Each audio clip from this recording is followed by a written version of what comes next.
Bonjour tout le monde, bonjour à toutes et bonjour à tous. Hello Julie, Bonjour à tous et à toutes. ravie d'être tous ensemble à midi pour ce premier webinaire d'une série donc de 4. Donc l'objectif aujourd'hui, ça va vraiment être de faire une courte introduction à la micronutrition. Donc dans un premier temps, Julie va plutôt vous exposer l'importance de la supplémentation pour vos patients. L'idée, ça va être de comprendre quelles sont les carences les plus fréquentes, pourquoi est-ce que on est tous grosso modo carencés. Et dans un second temps, moi, je ferai une brève introduction sur le complément alimentaire, à savoir qu'on reviendra sur chaque type de complément alimentaire dans les prochains épisodes de la série. Donc voilà, aujourd'hui, l'histoire, c'est plutôt de faire une introduction, de poser les termes.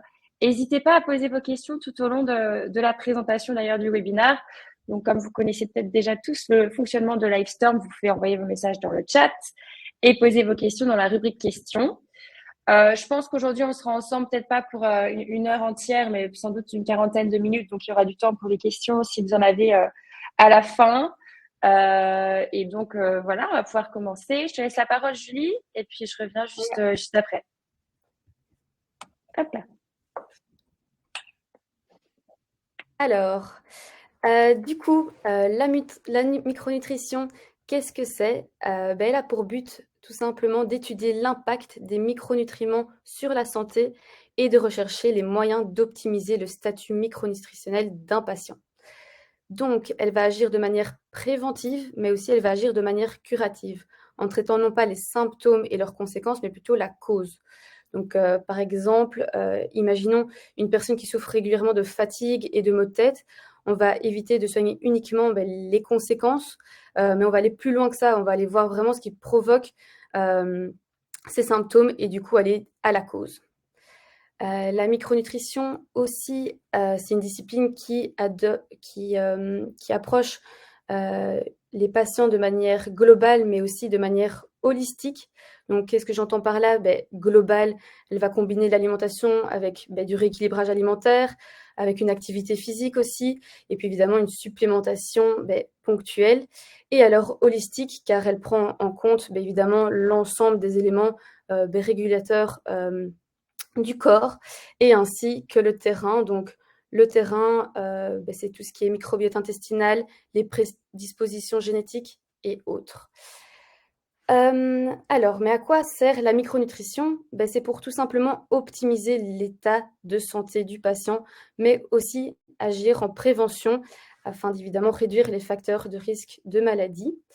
Et alors, pour rappel, vous le savez toutes et tous, les micronutriments font partie des composants mineurs des aliments qui n'apportent donc pas d'énergie sous forme de calories, mais qui vont plutôt qui sont nécessaires, pardon, et en très faible quantité. Donc, on va plutôt parler d'eux en milligrammes, en microgrammes par jour. Et donc ça, c'est tout ce qui est vitamines, minéraux, oligo-éléments, phytonutriments, etc., acides aminés essentiels. Par contre, évidemment, les macronutriments, c'est ceux du coup dont on va avoir besoin en grande quantité. Et donc ça, c'est les composants alimentaires sources d'énergie. Et donc, eux, comme vous le savez, on va plutôt parler en plusieurs grammes par jour. Alors, pourquoi sommes-nous carencés? Alors du coup, on a 3 grosses causes, on va dire. Donc la première, c'est l'appauvrissement des sols en minéraux.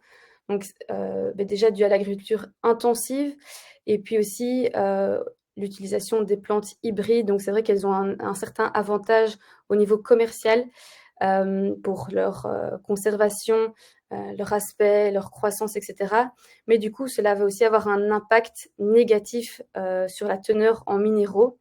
Donc, une petite anecdote, si je reprends des petits chiffres, une pomme en 1950 équivaut à 50 pommes en 2022. Deuxièmement, l'alimentation transformée et ultra transformée. Donc c'est vrai que les habitudes alimentaires ont très fort changé ces dernières années. Donc l'alimentation transformée, ultra transformée prend beaucoup de place dans notre alimentation et ce qui va mener plutôt à des calories vides. Plus ou moins 60% de l'apport énergétique va provenir d'alimentation riche en calories et pauvre en vitamines, minéraux, oligo-éléments. Et alors enfin, les procédés de transformation et pratiques culinaires réduisent évidemment l'apport en micronutriments. Donc ici, par exemple, le raffinage, on a une perte de 80% en magnésium du produit de base. Et alors la cuisson, elle détruit évidemment les vitamines.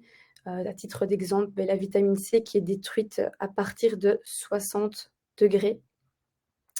Et du coup, en fait, idéalement, pour garantir le meilleur apport micronutritionnel, il faudrait évidemment privilégier les aliments peu ou pas transformés, donc le produit brut, pour garder évidemment les vitamines, les minéraux, les fibres et autres. Alors, comme j'ai dit, du coup, effectivement, donc on est en déficit dû à l'agriculture intensive, et cetera. Mais il y a aussi d'autres facteurs qui vont rentrer en compte. Donc, par exemple, le stress quotidien, on le sait, fait perdre du coup le magnésium via les urines. Vous avez aussi encore les fumeurs où leur taux de vitamine C est réduit d'une trentaine de pourcents par rapport à un non-fumeur. Et alors, évidemment, le tabac ne détruit pas que la vitamine C, elle détruit d'autres vitamines et minéraux. Et évidemment, il y a d'autres facteurs qui vont intervenir dans le fait qu'il y ait un déficit en micronutriments, comme la prise de médicaments. Donc, par exemple, le furosémide, qui est un diurétique, et donc qui va entraîner des pertes de potassium, ou alors des traitements lourds. La capacité d'absorption aussi va jouer. Je pense notamment à une chirurgie bariatrique, par exemple, où on va avoir un déficit en vitamine B12.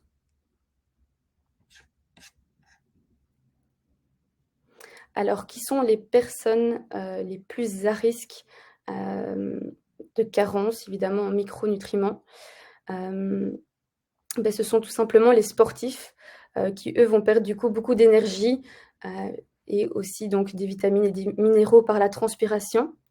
La femme enceinte, elle a besoin de beaucoup de micronutriments, tout simplement pour le développement normal du fœtus. Par exemple, avec la vitamine B9 pour éviter tout retard mentaux ou pour éviter évidemment toutes les malformations. Enfin, là plutôt la malformation du tube neural. Et alors, évidemment, pour son bien-être à elle, au niveau de tout ce qui est magnésium et vitamines du groupe B. Alors évidemment, il y a aussi d'autres régimes particuliers, comme les régimes amaigrissants, avec des déficits caloriques et énergétiques, et aussi tout ce qui est régime végétarien ou vegan, où du coup, il y aura des grosses carences en fer, en B12, en vitamine D, en zinc et autres. Et enfin, les personnes âgées aussi, qui ont une diminution des apports alimentaires par rapport à leurs besoins nutritionnels, qui eux, qui ne changent pas. Ils vont justement voir être augmentés en fonction de certaines situations, comme certaines pathologies, par exemple. Et du coup, la réduction des apports peut s'expliquer soit par le fait qu'ils ont une diminution de l'appétit, ou alors qu'ils ont des difficultés à s'alimenter. Et alors, ils ont aussi une diminution de la capacité d'absorption liée à l'âge. Donc, par exemple, le magnésium, le calcium ont tendance à être moins bien absorbés. Alors ici, du coup, on a repris quelques chiffres de l'enquête nationale belge de consommation alimentaire en 2014-2015. Donc, on voit que les carences sont fréquentes dans toute la population, en tout cas en Belgique. Donc, voici quelques chiffres.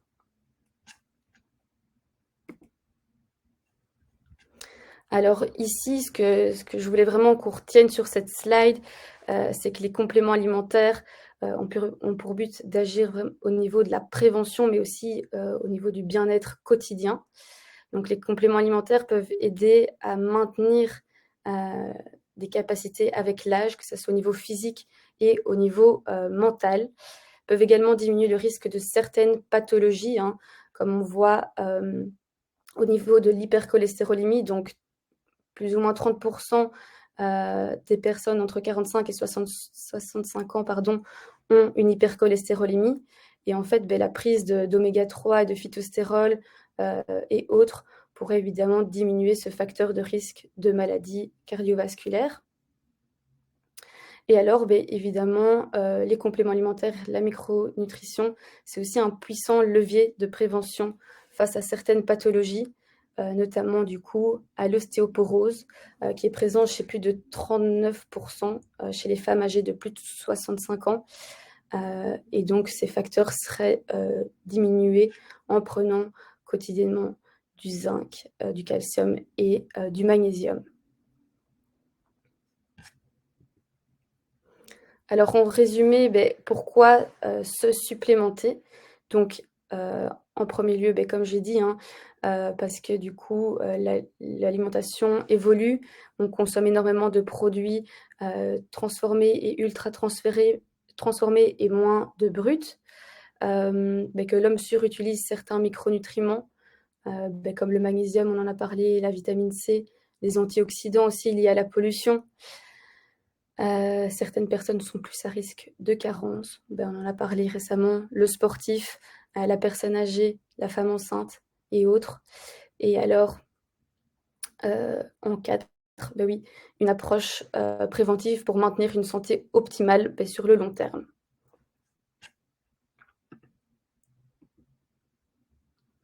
Alors, comment détecter une carence?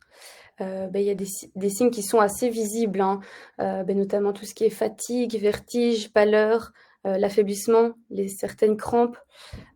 Et du coup, il y a évidemment des outils durant la consultation. Donc, évidemment, vous le savez, la première étape, c'est de réaliser une anamnèse. Et donc, ici, on pourra déjà déceler ces premiers signes, en tout cas, ces signes de carence, et ensuite, qui pourront être confirmés grâce à des analyses plus poussées, comme le bilan sanguin, qui est un bon moyen de mesurer les carences et évidemment déterminer certains besoins. Alors, aussi, vous avez d'autres tests comme le test salivaire. Donc, le test salivaire, il sera plutôt utile pour prélever tout ce qui est dosage au niveau des hormones, donc comme le DHEA, le cortisol, les œstrogènes. Et alors, vous avez le test urinaire qui va plutôt mesurer les minéraux qui sont essentiels.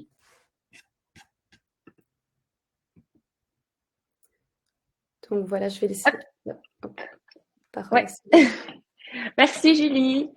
Merci pour cette première introduction sur la nécessité justement de supplémenter certains de vos patients en fonction des carences potentielles, et surtout en se disant qu'en effet aujourd'hui l'alimentation n'est pas forcément optimale pour subvenir à nos besoins qui eux pourtant sont assez élevés. Et donc pour définir le complément alimentaire, déjà commençons par la définition de base. C'est une denrée alimentaire dont le but est de compléter le régime alimentaire normal et qui constitue une source concentrée de nutriments et d'autres substances ayant un effet nutritionnel ou physiologique et présentée sous la forme de doses. Donc, pas mal d'informations importantes dans cette courte définition déjà. La première chose à se dire, c'est que déjà, le complément alimentaire ne se substitue pas à une alimentation variée et équilibrée. Il est bien là dans le but de compléter ce régime. Mais on va voir qu'il va pouvoir être intéressant quand même pour répondre à des petits désagréments du quotidien. L'autre chose, c'est qu'on est sur une source concentrée de nutriments. Et ensuite, on parle de doses. Et ça, j'y reviendrai sur le slide d'après. Principalement, si on devait sortir 3 grands rôles sur les compléments alimentaires, le premier, bien sûr, c'est tout ce qu'a évoqué Julie auparavant. C'est le fait de combler ces déficiences alimentaires qui peuvent être liées à nos modes de vie, à tout simplement un état physiologique. Par exemple, si on est sur une grossesse, automatiquement, on va avoir des besoins qui vont être accrus, ou si on est en pleine croissance, si on prend les plus jeunes, ou si on fait beaucoup d'exercices. Donc, combler les déficiences alimentaires et les carences, ça va être le premier rôle, la première chose. La seconde, ça peut être de favoriser le bon déroulement de certaines fonctions corporelles. Qu'est-ce que j'entends par là ? En fait, tout simplement, si par exemple, on prend l'exemple des probiotiques, les probiotiques en tant que tels, c'est rare, on peut avoir une carence en probiotiques au niveau des bactéries, on peut avoir une dysbiose, c'est assez rare de parler de carence. Par contre, les probiotiques peuvent venir soutenir et assurer le bon déroulement de cette fonction qui est fonction digestive. Idem pour les oméga 3 vont être absolument essentiels pour pour influencer, enfin pour impacter pour le bon fonctionnement de la fonction cardiaque plutôt et du fonctionnement du système nerveux et cérébral. Donc c'est pour ça quand j'entends par là le bon déroulement des fonctions corporelles et physiologiques. Et donc la dernière chose qui est tout aussi importante que de combler les carences et de s'assurer du bon déroulement physiologique de toutes nos fonctions corporelles, c'est bien sûr de prévenir l'apparition des maladies. Donc tout ça est très lié de toute façon. Mais au-delà de juste prévenir l'apparition de maladies, ce qui est important aujourd'hui aussi, je trouve, et je pense qu'on entend de plus en plus parler, c'est la notion de bien vieillir. Au-delà de juste de ne pas être malade, c'est de vieillir en bonne santé, parce qu'on vit plus longtemps, bien sûr, aujourd'hui. Mais l'idée, c'est de maintenir un état de santé optimal. Et ça, je trouve que c'est un rôle essentiel sur les compléments alimentaires. Par exemple, ce serait maintenir des bonnes fonctions cognitives avec l'âge, bonne santé ostéo-articulaire. Donc ça, c'est vraiment le bien vieillir. Au-delà de, par exemple, prévenir une hypercholestérolémie ou ostéoporose, comme on l'a vu juste avant, bien vieillir. À droite, c'était juste un petit diagramme pour montrer les principales motivations de consommation chez le patient. Donc la première chose, ça va être, comme je le disais rapidement au tout départ, lutter contre les petits désagréments du quotidien. Et on voit que la motivation principale du consommateur, ça va être de lutter contre la fatigue passagère. Donc souvent, ça va être ça va être une envie d'un peu plus de tonus, lutter contre la fatigue, renforcement immunitaire à certaines périodes de l'année. Ça, c'est vraiment la raison principale. Dans la seconde raison, ça va être sur des problèmes de santé spécifiques. Donc là, on va être sur lutter sur l'apparition de certaines pathos. Et quand même, on voit qu'en troisième position, il y a le rester en bonne santé. Donc là, on retrouve un peu le bien vieillir. Donc ça reste aussi important même pour le consommateur. Alors, au niveau des différentes formes, déjà la première chose à voir, au niveau des formes des galéniques, on appelle ça galénique sur les compléments alimentaires, la forme va impacter quelque chose d'hyper important pour les compléments alimentaires, ça va être la compliance. Il faut trouver une forme qui soit adaptée aux préférences, bien sûr, de vos patients. On va voir là les certains avantages et peut-être inconvénients de certaines galéniques, mais le principal, honnêtement, ce sera plutôt si c'est une forme adaptée aux préférences du patient, on a plus de chances en tout cas qu'ils maintiennent, qu'ils suivent la supplémentation sur du long terme. Et ça, c'est le plus important pour avoir les bienfaits, bien sûr, sur le long terme. Donc, trouvez la forme adaptée à votre patient. En tout cas, on sépare deux galéniques, bien sûr, les solides et les liquides. Donc, sur les solides, les plus couramment recommandés, on va dire, parce qu'au niveau de la compliance, en général, c'est celles qui sont les formes préférées par les patients. Ça va être soit les gélules, soit les capsules. Les capsules, c'est les soft gels, c'est celles qui contiennent plutôt le liquide, alors que les gélules, ça sera sur des extraits plutôt secs. Les intérêts de ces différentes formes, bien sûr, le principal intérêt, c'est qu'on a la dose exacte. On a un dosage qui est précis dans une gélule ou dans une capsule. Et donc, c'est rassurant déjà pour vous de se dire, le complément que j'ai recommandé à mon patient, si je lui ai donné telle posologie, je sais que c'est le dosage qu'il va avoir sur le nutriment in fine. La seconde chose, c'est au niveau de la conservation. On va avoir une meilleure conservation puisqu'on a une enveloppe qui est protectrice quand même. Donc, elles sont plus résistantes à l'humidité, à la lumière. Bon, il ne faut pas les laisser non plus en plein soleil, en plein cagnard. Et puis, voilà, la dernière chose, c'est vraiment de garder en tête cette idée de compliance. On va avoir la même chose pour les comprimés sur le dosage qui est précis. Le seul problème qu'on peut avoir, qu'on peut retrouver d'ailleurs également dans la gélule et la capsule, mais qu'on retrouve beaucoup dans les comprimés, ça peut être une présence de certains excipients. Pour bien sûr, au niveau de la fabrication du comprimé, automatiquement, on est souvent obligé d'ajouter des excipients. Donc, faire attention à ça sur la qualité, selon vos critères de qualité. Et parfois, certains patients ont plus de mal aussi au niveau de la déglutition sur les comprimés que sur de la gélule ou de la capsule. Ça sera bien sûr à voir avec eux. Sur les solides, on va pouvoir retrouver aussi, et ça se fait de plus en plus, les gummies. On entend beaucoup de choses sur les gummies. C'est pas forcément tout bon, tout mauvais. Il va falloir faire très attention, surtout au sucre qu'on peut retrouver dedans. On peut retrouver pas mal d'édulcorants en général dans le produit. Donc ça, automatiquement, il va falloir faire attention. Mais ça reste une forme qui peut être intéressante, bien sûr, pour certaines populations. Par exemple, si on pense à l'enfant, sur les plus jeunes, c'est difficile de proposer de la gélule ou du comprimé. Le gummies reste une bonne alternative. Et après, bien sûr aussi, par exemple, pour les personnes âgées, ça peut être intéressant aussi. Pourquoi? Parce que souvent, ce sont des personnes qui sont déjà polymédicamentées, qui prennent pas mal de gélules au quotidien. Et du coup, le fait d'avoir une gélule en moins à prendre, ça peut déjà être assez appréciable. Par contre, je voyais en effet le commentaire dans le chat. Le problème avec les gummies, c'est souvent qu'en concentration d'actifs, ça peut être beaucoup plus faible que sur de la gélule. Donc, au niveau de la qualité, voilà, il faut balancer entre les deux. Mais honnêtement, ça reste une solution qui peut être intéressante pour certaines personnes, comme pour les enfants ou certaines personnes âgées. Pour les liquides, mais justement, au niveau de la concentration en actifs, ce qui va être intéressant, par exemple, pour les premiers ici, les poudres, c'est qu'en concentration d'actifs, on est nettement supérieur que sur de la gélule, parce que automatiquement, sur une gélule, on est limité par la taille du contenant, hein, alors que pour de la poudre, on va avoir une plus grande liberté sur les dosages et les quantités. Si on prend l'exemple assez concret du collagène, par exemple, il y a beaucoup de laboratoires qui proposent des formulations de collagène sous forme de gélule, mais automatiquement, ça sera peut-être 1 gramme maximum de collagène par gélule, alors que si on est sur des sachets de poudre, on peut monter sur du 10 grammes journalier, ce qui est nettement plus intéressant. Donc, l'avantage premier, ça sera vraiment la quantité d'actifs. Éventuellement, le problème, du coup, ce serait plutôt le risque de surdosage. Donc, faire bien attention, bien expliquer aux patients quelle dose prendre, combien de dosettes par jour, etc. Ça peut être idéal s'il y a des problèmes de déglutition. L'autre chose qui peut par contre être un petit peu négative sur ce type de format, c'est au niveau de la compliance. À nouveau, parfois, le patient va commencer à bien faire ses dosettes au quotidien comme on lui a conseillé, mais au bout de quelques jours, mine de rien, c'est un mini effort supplémentaire de devoir faire sa dose, on va dire, et du coup, il peut y avoir un problème sur la compliance. Et dans les liquides, on va retrouver après les sprays. On les retrouve pas, bien sûr, pour tout type de produit, mais pour certains compléments, ça va être très intéressant. Je pense notamment à la mélatonine en sublingual, qui peut être hyper intéressante pour son action rapide. C'est pratique à prendre aussi.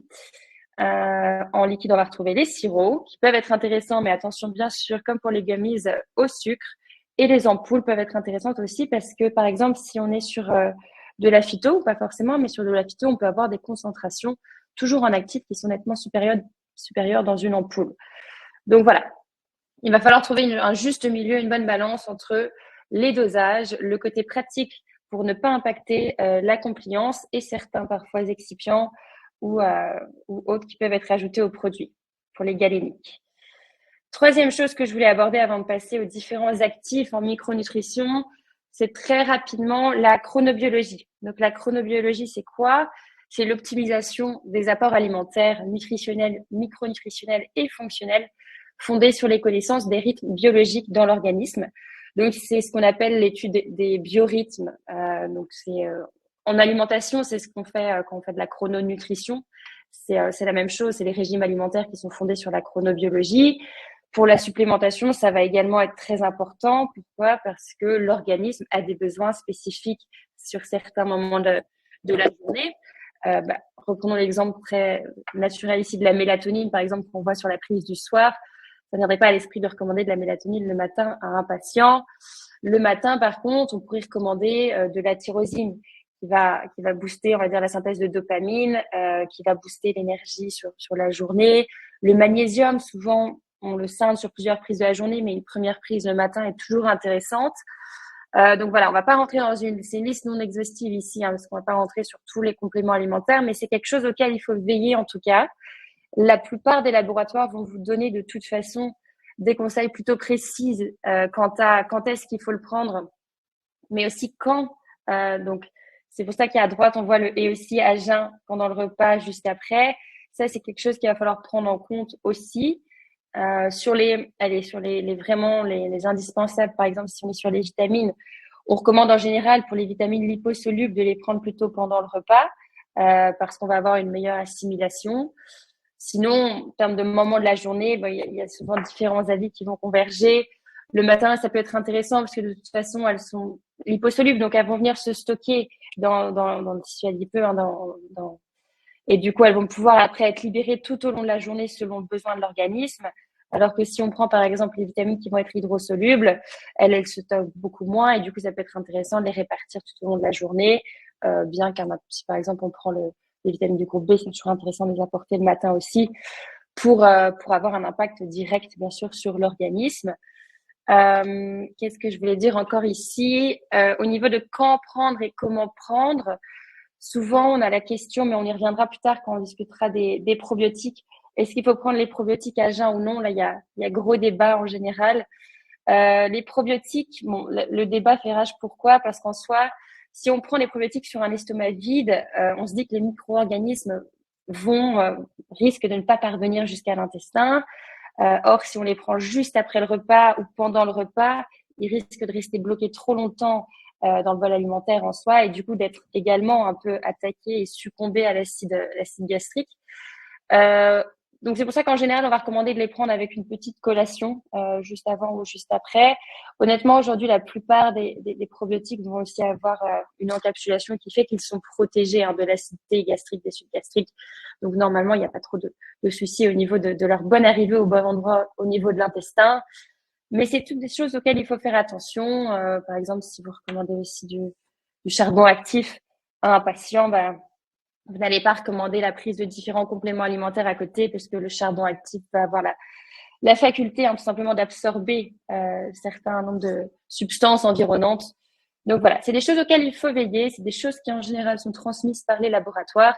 De bien veiller à ces différents cycles et à ce à quoi vous associez les différents compléments que vous recommandez.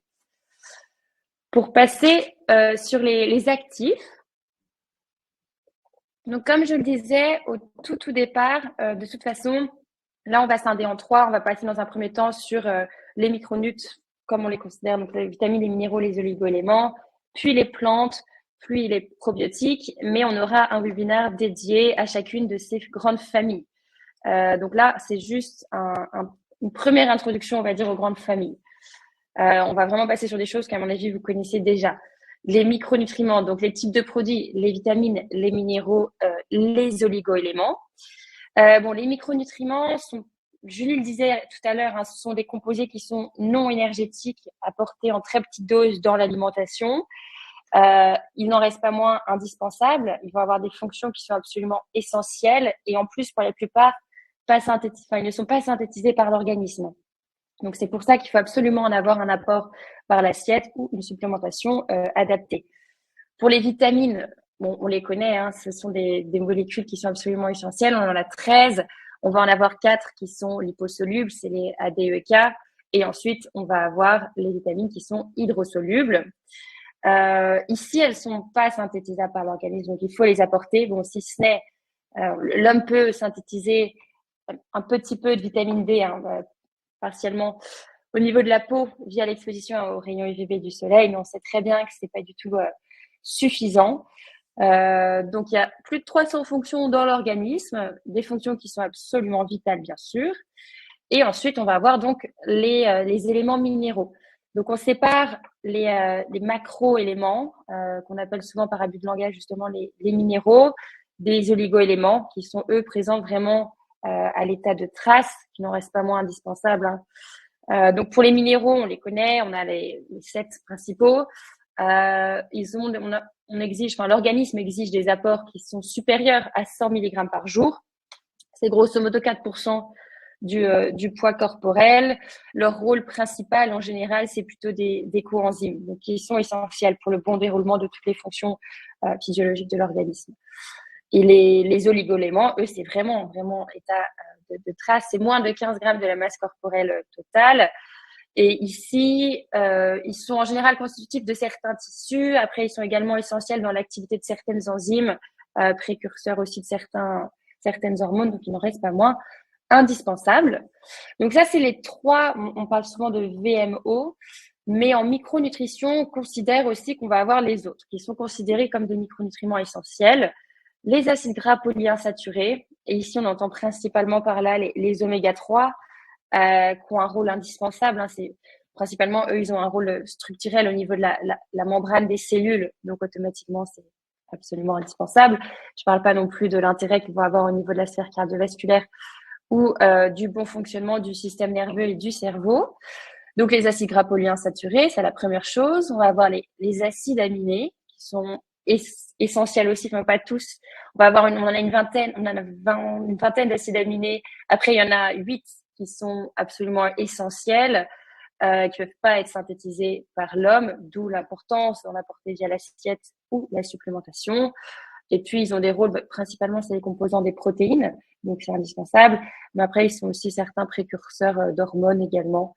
Donc voilà, et les antioxydants.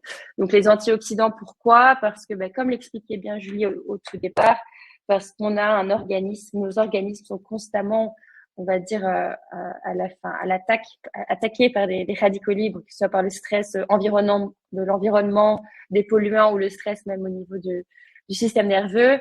On a un besoin en défense antioxydante qui est très important, et pourtant au niveau de l'assiette, on en retrouve quand même moins en quantité minime. Donc ça va être vraiment indispensable sur la supplémentation, de s'assurer qu'on a des bons apports en antioxydants. Hop. Comment s'assurer de la qualité de ces micronutriments? On a plusieurs choses. Les 4 principaux, ça va être biodisponibilité, bioactivité, est-ce qu'ils sont organiques ou inorganiques, et le dosage. Donc, je vais rentrer un tout petit peu dans le détail de chacun. La biodisponibilité, c'est la quantité d'actifs ingérés qui va atteindre la circulation sanguine et donc pouvoir avoir une action sur la cellule. Donc, en soi, c'est son absorbabilité au niveau de l'élément. On dit qu'un nutriment, il est biodisponible quand il a la capacité, en fait, de traverser la membrane intestinale et donc de passer en circulation sanguine et ensuite d'arriver jusqu'aux cellules, là où ils vont avoir leur bienfait sur la cellule et du coup sur la santé. La biodisponibilité, elle peut dépendre aussi de certains procédés de transformation. Donc, on peut optimiser la biodisponibilité de certaines molécules avec des encapsulations. Par exemple, si on est sur des gélules, on peut s'assurer qu'on a une meilleure biodisponibilité grâce à une bonne gélule. La bioactivité, donc forme active ou non, on parle souvent ici des vitamines. Est-ce qu'on est sur une forme bioactive de la vitamine? Souvent, on parle des vitamines du groupe B ou de la vitamine D. Sur les vitamines, on a plusieurs formes chimiques, mais après, l'organisme doit parfois la convertir pour pouvoir l'utiliser, tout simplement. Et puis, cette transformation, cette conversion, elle va nécessiter de l'énergie, comme toute transformation. Ça va se faire à l'aide des intestins et du foie. Mais tous les organismes et toute personne n'a pas forcément ces capacités énergétiques. Si on est par exemple sur des pathologies ou si on est sur un manque d'énergie, sur une fatigue, alors qu'on l'a vu, c'est quand même une plainte principale, et cette transformation peut moins bien se faire. Donc, il faut toujours privilégier une forme qui est directement active. Pour les vitamines du groupe B, on pense à la B12, la méthylcobalamine par exemple. Et puis pour la vitamine D, bien sûr, ça sera privilégié la forme D3 à la forme D2. Comme ça, l'organisme n'a pas à faire cette transformation. Les minéraux. Pour les minéraux, forme organique, forme inorganique. À savoir que les formes organiques sont les formes qui vont être reconnues par l'organisme et donc plus facilement assimilées, absorbées. J'ai cité quelques formes inorganiques ici. Celle dont on entend plus fréquemment parler, c'est l'oxyde. Après, il y a le sulfate, les phosphates qui sont aussi des formes inorganiques. Je prendrai l'exemple du magnésium juste après pour illustrer un peu les 4 points. Le dernier point étant le dosage, automatiquement, il faut s'assurer qu'on est sur une bonne dose, une bonne concentration en actif pour avoir un impact, bien sûr, sur l'organisme. Et ici, en micronutrition, souvent, on parle de limites au niveau des valeurs nutritionnelles de référence. Souvent, on va essayer d'atteindre un apport qui est supérieur au VNR, tout simplement. Pour faire un petit rappel sur les VNR, déjà, ils ont été établis au siècle dernier. C'est un standard qui permet de couvrir le besoin moyen d'une personne vivant dans la population. Et du coup, au niveau de la statistique, en fait, c'est couvrir 97,5% du besoin d'une population. Donc, c'est pas forcément le statut optimal pour une personne, pour un individu vraiment. C'est juste pour couvrir le besoin moyen. Donc, si on est dans une optique déjà de optimisation de la santé, de bien vieillir ou de prévention de certaines pathos, automatiquement, on veut aller sur un stade qui serait bien supérieur à celui-ci. En micronutrition, on essaye de passer ça sur une zone bien supérieur en tout cas, parfois même frôler avec les seuils, les limites de sécurité sans pour autant les dépasser, parce qu'on ne peut pas avoir trop non plus de vitamines. C'est pas bon pour l'organisme non plus. Mais en tout cas, les VNR, en tout cas, se fient à ça quand on regarde les étiquettes, quand on regarde les concentrations. C'est pas forcément le statut optimal pour chacun des patients. Et aussi au niveau du dosage, bien regarder la quantité élémentaire. Donc là, je parle par rapport aux minéraux. Donc prenons l'exemple du magnésium. Sur une étiquette, vous allez avoir le dosage en magnésium, admettons 300 mg, mais c'est pas forcément la quantité de magnésium élémentaire. C'est pas forcément la quantité in fine que l'organisme va pouvoir assimiler. Le magnésium, tout simplement, il est lié avec un sel organique ou organique pour pouvoir être assimilé. Et il y a des dizaines de sels existants. C'est pour ça qu'on parle d'oxyde de magnésium, de bisglycinate, de citrate, etc. Il y a des sels qui sont organiques, tout simplement, comme justement les citrates, les gluconates, les lactates. Il y a des sels qui sont inorganiques, l'oxyde, le carbonate. Souvent avec le magnésium, on peut avoir des problèmes, surtout laxatifs, avec ce type de sel de magnésium.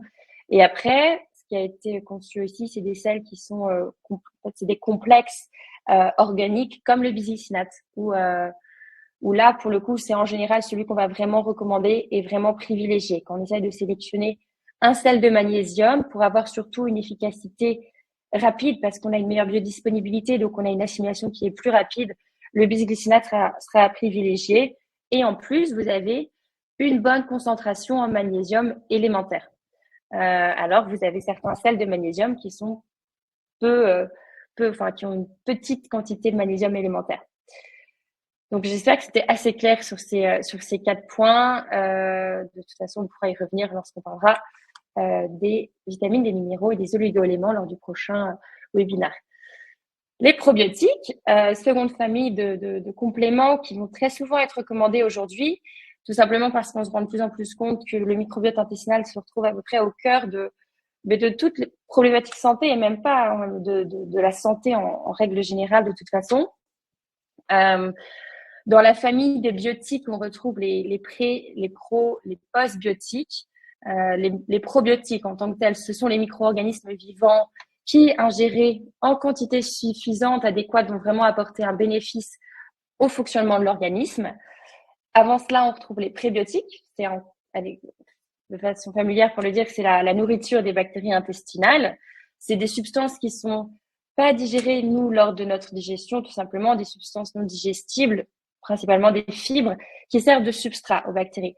Donc, qui vont faire en sorte que les bactéries aient une bonne croissance et que du coup, les bactéries vont pouvoir exercer leurs bienfaits sur la santé d'une meilleure manière, plus rapidement.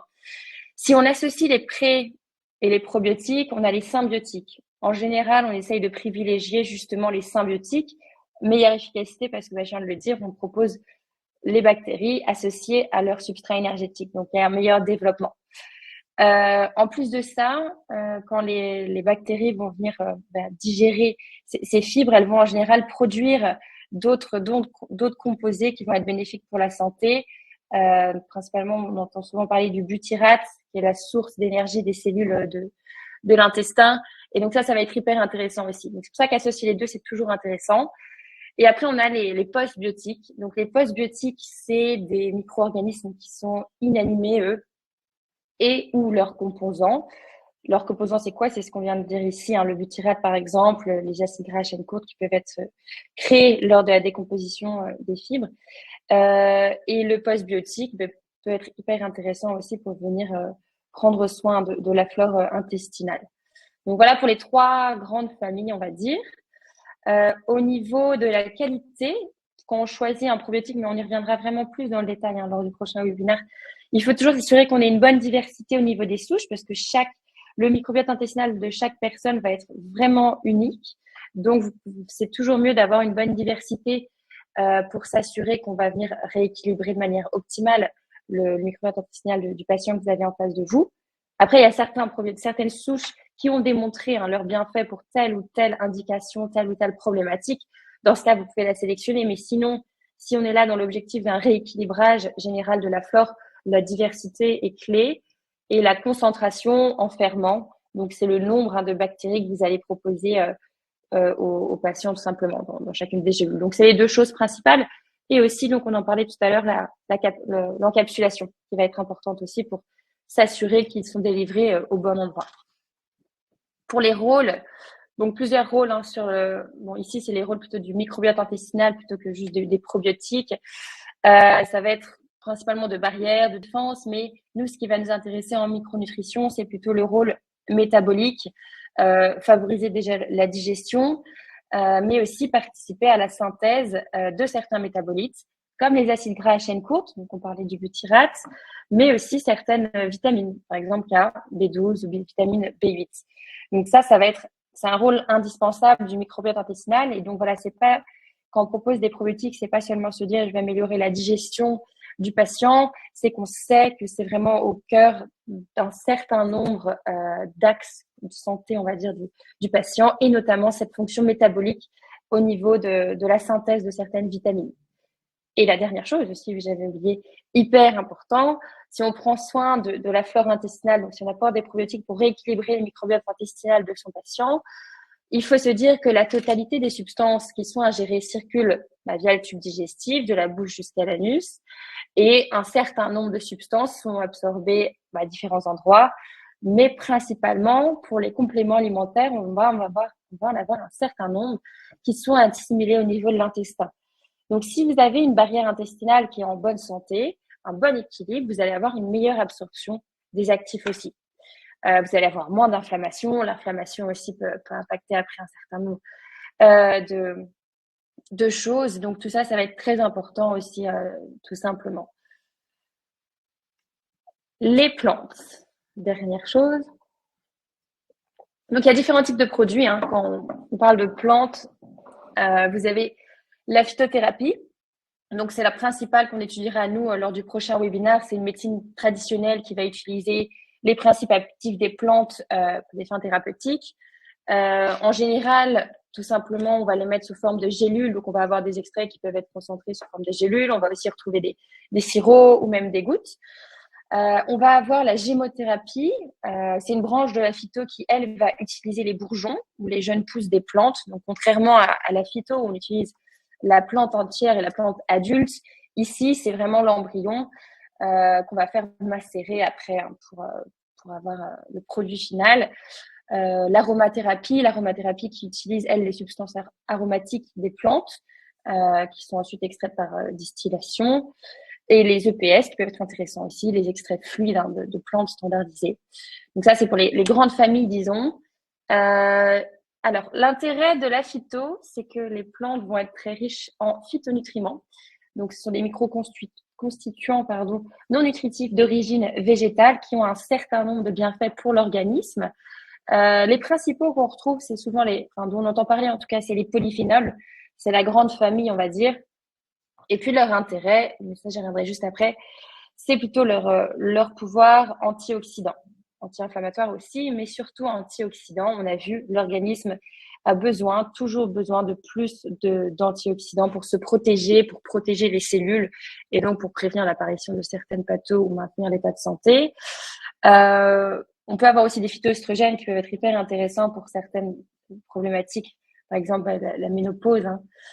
Au niveau de la qualité, sur les produits à base de plantes, principalement sur la phytothérapie, ici c'est le zoom, ça sera sur la phytothérapie, on va veiller à l'identité. Donc l'identité, c'est s'assurer que l'ingrédient correspond à l'espèce botanique qu'on a sur l'étiquette, tout simplement. Les procédés d'extraction, donc comment est-ce que les molécules ont été extraites de la plante. Il peut y avoir des extractions qui sont mécaniques. Il peut y avoir des extractions qui sont faites à l'eau. Donc là, on est sur des procédés qui sont vraiment clean. Après, on peut avoir des procédés d'extraction qui nécessitent un solvant pour extraire les molécules actives. Et dans ce cas, il faudra faire attention à la pureté du produit. C'est le troisième point qui, en fait, consiste principalement à tester l'absence de certains contaminants comme les solvants qu'on utilise pour l'extraction des molécules. Après, on peut aussi vérifier qu'il n'y ait pas de pesticides, bien sûr. Et donc, le quatrième, ce serait la puissance. On parle de standardisation pour les plantes. C'est tout simplement s'assurer que l'ingrédient actif est aussi actif qu'il doit l'être Donc là, on parle d'une standardisation en molécules actives. Hop. Les rôles, j'y reviens très très rapidement, mais voilà, c'est principalement antioxydant, anti-inflammatoire. Et en fait, c'est surtout pourquoi recommander certains produits, donc que ce soit de la phyto principalement, parce que les apports alimentaires sont vraiment quantitativement très faibles. Souvent, on recommande aux patients de manger coloré, de mettre de la couleur dans l'assiette. Pourquoi? C'est parce que ces pigments, ces molécules sont extrêmement intéressantes, mais elles sont présentes en quantité infime vraiment au niveau de l'assiette. Donc là, pour le coup, la supplémentation est vraiment intéressante. On va avoir des actions sur le système nerveux, immunitaire, cardiovasculaire qui sont réellement démontrées. Aujourd'hui, on a beaucoup d'études cliniques sur tous ces bienfaits. Donc c'est pour ça que c'est important. Souvent, on retrouve des complexes qui mélangent un peu la micronut et la phyto. Et ça, je trouve ça très intéressant pour vraiment assurer le bon fonctionnement, le fonctionnement optimal de l'organisme. Il y a juste une dernière chose qu'on voulait voir avant de fermer ce premier chapitre d'introduction, c'est le point sur les multivitamines. Il y a souvent beaucoup de questions sur l'intérêt de recommander un multivitamine à son patient. Est-ce qu'il y a un réel intérêt? Oui. Pour assurer le fonctionnement optimal de l'organisme, il faut favoriser un apport en vitamines et minéraux adaptés, en un certain nombre de vitamines et minéraux. Les carences étant tellement fréquentes et pour de nombreuses vitamines et minéraux, le multivitamine fait tout son sens pour vraiment avoir un état de santé, on va dire. Par contre, il y a beaucoup de choses auxquelles on va vouloir faire attention quand on sélectionne un multivitamine. Il va falloir s'assurer qu'on est sur les bonnes formes. Donc ça, on l'a vu juste avant, qu'on ait une bonne biodisponibilité, qu'on ait des bons dosages. Donc ça, on l'a vu tout à l'heure aussi. Donc tout ce qui était important pour les vitamines et les minéraux est bien sûr dans un multivitamine. Vraiment, les deux, la dose ne fait vraiment pas tout. Il faut vraiment sélectionner les formes les plus biodisponibles. Donc, les deux, doses et biodisponibilité, sont absolument indissociables. Ça, c'est vraiment important à garder en tête. Idéalement, il faut inclure du coup des phytonutriments aussi dans un bon multivitamine. Pourquoi? Parce que on n'en a pas assez dans l'assiette, parce qu'ils ont une puissante action antioxydante qui est indispensable. Vraiment, c'est assez important. Et aussi, est-ce qu'on a une formulation qui répond aux besoins de tous? Donc, parfois, on a des multivitamines, mais si vous avez un patient devant vous qui a un régime végétalien, mais dans ce cas, on n'a peut-être pas les bons dosages là où il faut, parce que ça peut être le problème aussi sur certains multivitamines, c'est qu'on peut avoir parfois des dosages hyper élevés pour certains groupes de vitamines ou de minéraux, où pourtant le besoin n'est pas forcément marqué dans la population, alors qu'on va avoir certains minéraux qui sont absolument indispensables, comme le magnésium. On sait que les carences sont très fréquentes, qui est vraiment présent là pour être là en quelque sorte. Donc, il faut faire attention à ça aussi.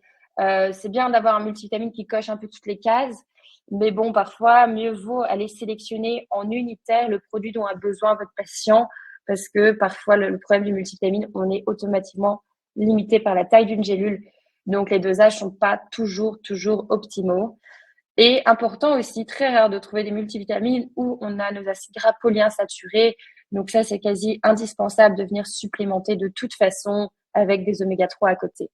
Mais aussi s'assurer qu'on a bien un bel apport en vitamine D aussi dans le multivitamine. Ça va être les choses principales à garder en tête. Donc voilà, on a passé quelque chose. Alors, je suis dans les yeux. J'espère que c'était assez clair. Je ne sais pas s'il y a des questions. J'ai pas vu de questions passer. Julie, je te laisse prendre la main 2 secondes le temps que j'aille fermer le rideau. Oui. Du coup, oui, juste pour répondre à la question de Yael, le webinaire est bien présent dans l'académie. Je viens de vérifier. Donc, vous pouvez retrouver évidemment le webinaire de hier sur l'académie. Et effectivement, non, Solène, j'ai vu qu'il n'y avait pas de questions. Ah, quoique oui. Il y en a une qui vient d'arriver. Je te la pose.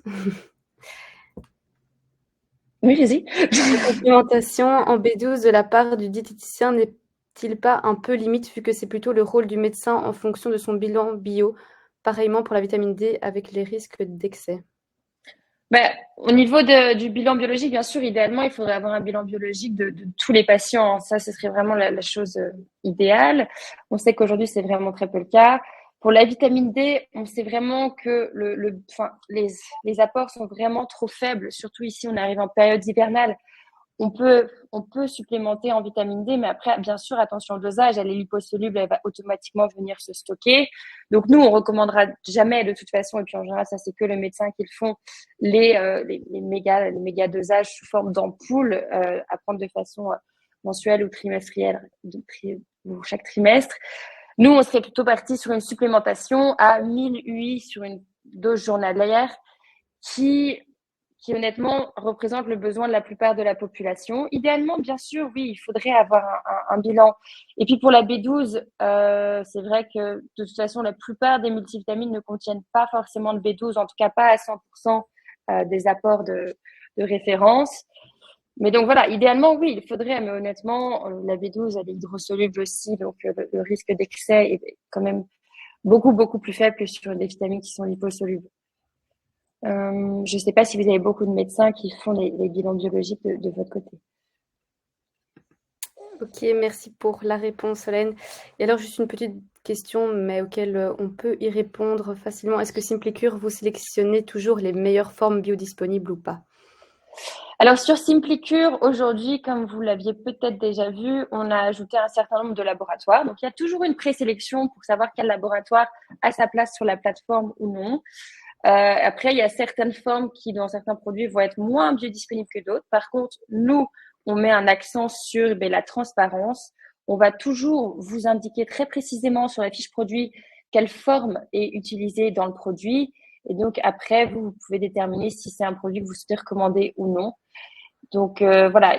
Après, il y a certains complexes, par exemple, si on reprend le magnésium, qui sont des complexes où on retrouve 3 sels différents. Et ça reste très important parce que le magnésium, si vous en mettez trop, par exemple, sous un seul sel, eh bien, tout simplement, on va avoir une saturation au niveau des canaux et de l'absorption.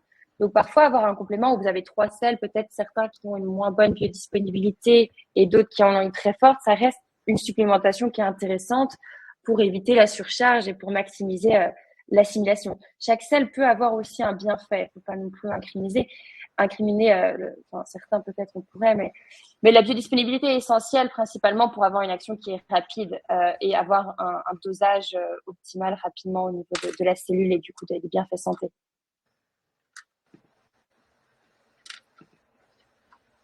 Ok, merci Solène.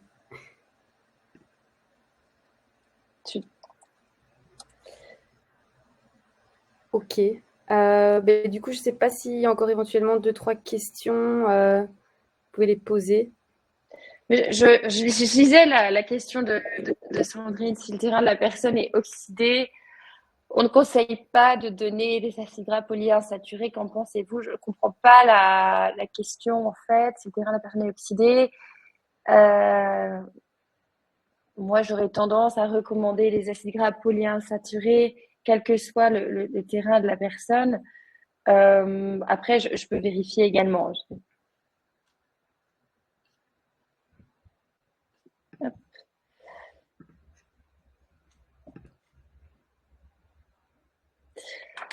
Alors, écoutez, je vois pas forcément d'autres questions pour l'instant. Donc, pour rappel, ah oui, je voulais aussi faire un rappel là-dessus. Cette semaine, on a cette semaine, on a un autre webinaire demain sur la gestion des intolérances alimentaires et le FODMAP, donc c'est avec le laboratoire Intoléran, qui est spécialiste ici dans les intolérances alimentaires, la sphère digestive. C'est avec Anne-Charlotte Jallet. Et puis ensuite, la semaine prochaine, on a un webinaire avec le laboratoire Optime qu'on vient juste d'ajouter sur la plateforme où on verra justement les bienfaits des acides gras à chaîne courte sur la fonction intestinale et le microbiote. Donc, on en a parlé un tout petit peu aujourd'hui, du petit rat, etc. Et puis, on en reparlera plus longuement la semaine prochaine avec le laboratoire Optime. Mais donc, voilà. Ok.